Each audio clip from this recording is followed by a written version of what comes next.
Peedi, thanks for coming through. Thanks for having me. I appreciate you coming out, man. Tough day today. I wanted to talk about finding purpose, right? Okay. So the second book of the series is called Why Are You Here? And I'm trying to get people to identify purpose. It doesn't happen immediately you join the industry. Sometimes some people get it at the beginning, sometimes people get it midway, but it's important to find it regardless. So I'm not going to go into asking you how did you enter the business, when did you enter? I'm sure there are articles for that. The question I'm asking is, why did you come into the music industry? I think from me, it was to break new ground. Okay. So my dad is in the oil and gas business, and he had a very successful career there.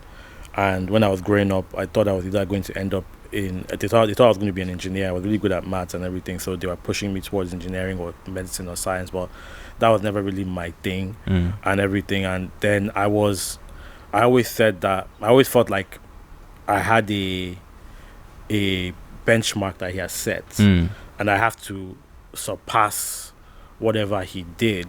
Okay. So for me, it was like, well, there's nothing I can do in the oil and gas business to break whatever he's done.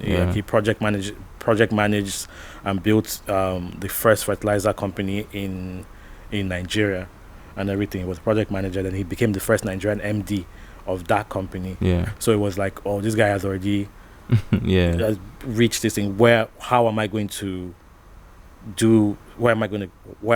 create my own lane or legacy and everything? And I think I was in America in school then. I was very, very infatuated with the music industry.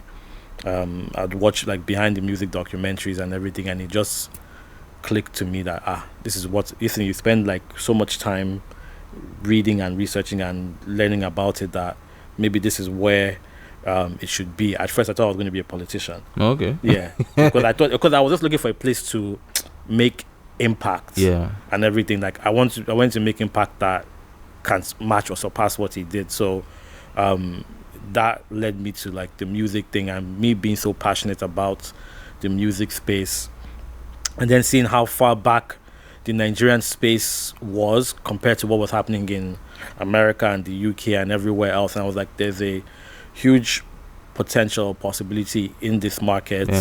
I just became, I can remember having arguments with my friends, like with Kaide, not Kaide exactly, but Kaide and one of my other guys, Taiwo, that Nigerian music is going to be as big as dancehall or Jamaican music. And this was in 2005 or so, right before after when D'banj, the Coco and Two Faces African Queen was just coming out and everything. And those were the first two albums that when I was in America, I had somebody buy for me. D'banj's first album and Two Faces first album and everything. And I was like, I just kind of got to know the personalities.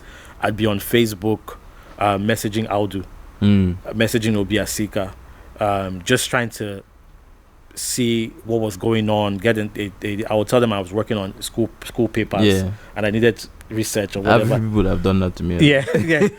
But it was just a thing for me, just wanting to know. And then it just became the passion for it just kept on increasing. And I was like, you know what, this is where I should be focusing my attention to.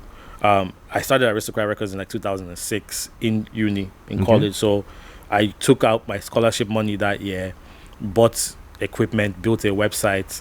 Kaide was my first artist then, and just went into it. Because I was like, yes, I found my thing. This is where this is what I'm going to do. And I went head on into that. So I think that's how I came across.